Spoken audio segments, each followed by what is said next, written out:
Hey, hello again. My name is Brother Horace, and I'd like to continue our study in the book of Genesis, and we're in Genesis chapter 2. In this part, we're going to look at the Garden of Eden and the rivers that flows out of Eden. And it says here, after man was formed, in verse 8, it tells you God planted a garden eastward in Eden.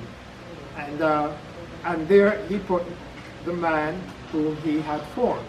So God provided a home for Adam, a home in the Garden of Eden. And of course, you can imagine our God is a beautiful God, and whatever he does is beautiful and colorful. And of course, you know, the Garden of Eden will be one of a kind. You will never see anything like that on the earth until Jesus returns. And so he said, as it says, he caused all the trees to come out of the ground. They were pleasant, good for food, and also the tree of life in the midst of the garden, as well as the tree of knowledge of good and evil. You see that? There's a tree of life, there's a tree of knowledge of good and evil. So of all the trees that was going on, the scripture put an emphasis on these two trees. And then later on, we will see more about the tree of knowledge and the tree of good and evil and the tree of life. Now, it says there, from Eden flows a river. Okay? The river flows out of Eden and divided up into 4 heads. And it gives you the names of the river. You see, that's the other evidence there you will see in the Bible. The Bible tells you the name of the rivers that flowed out of Eden. That is to say, these rivers were true. These names were true. In fact, we can pinpoint some of the lands and where the rivers flow. For example, it says the first one was Pison, and it encompassed the whole land of Havilah. Where is Havilah today? Well, throughout the Bible, Havilah is what we call today Saudi Arabia. Okay? Saudi Arabia was Havilah in the Bible. There's a lot of things, names today that of places that have been changed or almost like that. For example, we know Moses was in Saudi Arabia. The Mount Sinai was in Saudi Arabia. In fact, it still is in Saudi Arabia. It's not in the Sinai Peninsula. When you read Galatians chapter 4 or 5, Paul compared Jerusalem and the New Jerusalem and in heaven and the Jerusalem here on earth, and he tells you that Mount Sinai is in Arabia. That's why in Galatians chapter 1, Paul, after he got converted, went to Saudi Arabia. Why? Because that's where the law was given, right there in Mount Sinai. And so you have the Midianites territory there in Saudi Arabia. Today we don't call it Midian. The Muslim, they call it Medina. It's the same place. The name varies because of the language. And so we see Havilah was the place where this river encompassed. Today, Saudi Arabia is a desert because everything changed up after the flood. But it tells you there was gold there, and the gold was good. There, the gold will always be good. Why? Because everything God made is good, but it made it specific, good and gold. So when you speak of gold, you're speaking of goodness. And basically, that's what gold means in the Bible, that which is good. And he tells you there were bdellium and onyx stone. Bdellium is that sticky substance, it's a resin. And onyx stone. We'll get more into onyx stone when we study the stones in the breastplate, and we'll see what that onyx stone means. Now, it gives you the name of the second river, and the second river is Gihon.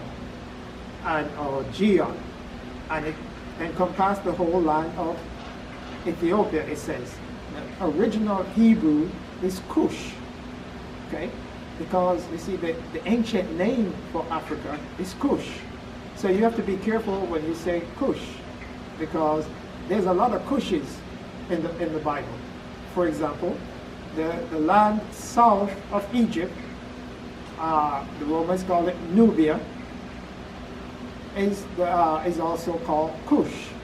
And as I said, the whole land of Africa was called Cush. In fact, people don't know this, but the ancient name for the Atlantic Ocean was the Sea of Cush. People didn't know that, you see. Cush, and then, of course, we read that Moses' wife was a Cushite, but she came out of Midian, Saudi Arabia. Why? Because after the flood, there were Cushite empire that spread from Hindu Kush, that tells you that's from India, all the way into Africa. So there's as I said, there's a lot of Kush going on in the ancient history of the world.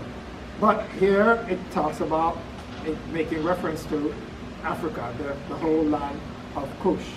And we know today, and later on we'll look at it, that the Congo River, one of the largest water basins in Africa, has over 10,000 tributaries. Listen to that, 10,000 tributaries. That's how huge that water basin is in the center of Africa. We study later on in Isaiah chapter 18, we'll look more into that. And then it talks about the Hiddekel, or we call it today the Tigris, and the Euphrates River in Assyria today, which is in Iraq. So it gives you the names of these rivers. Those names it gave us were the ancient names, the name before the flood. And so God made this one river that flows almost throughout the whole earth. Remember, the whole land area of the earth, it was one land, not divided up as we have it today. It was one land. So it just flows throughout all the lands on the earth and water the earth. Later on, when we studied in the book of Ezekiel and the book of Revelations, we will see the river flowing from the throne when Jesus comes back and sits on his throne, and it will water the whole earth and purify the sea and cleanse everything. The river that flows from the throne when Jesus sits in Jerusalem to rule and reign over the earth when he returns. And so God provided the water, fresh water, for the land, separate from that of the sea. And that fresh water comes from the holy place of Eden, and it gives living nutrients, substance to the trees and to the animals and to the plants. So there was no pollution. Everything was crystal clear, beautiful. I remember once when I went hiking and I went through this banana plantation, and I said to the fellow, "Hey, is there a river around here?" He said, "Yeah, down there." And I went looking, and I saw a road going, winding its way down. And I came back to the guy and said, "I don't see a river, it's just a road." And he said, "No, that's the river, because it is so clear, you can see the stones in the river, and it looks like a road." Well, it was much clearer in the days when God created the Garden of Eden, that the water was clear and beautiful as crystal. And that's the water that water the whole earth. It flows from Eden. Eden was the garden of God. Thank you, everyone. We will continue our study in Genesis chapter 2 in our next segment. God bless you.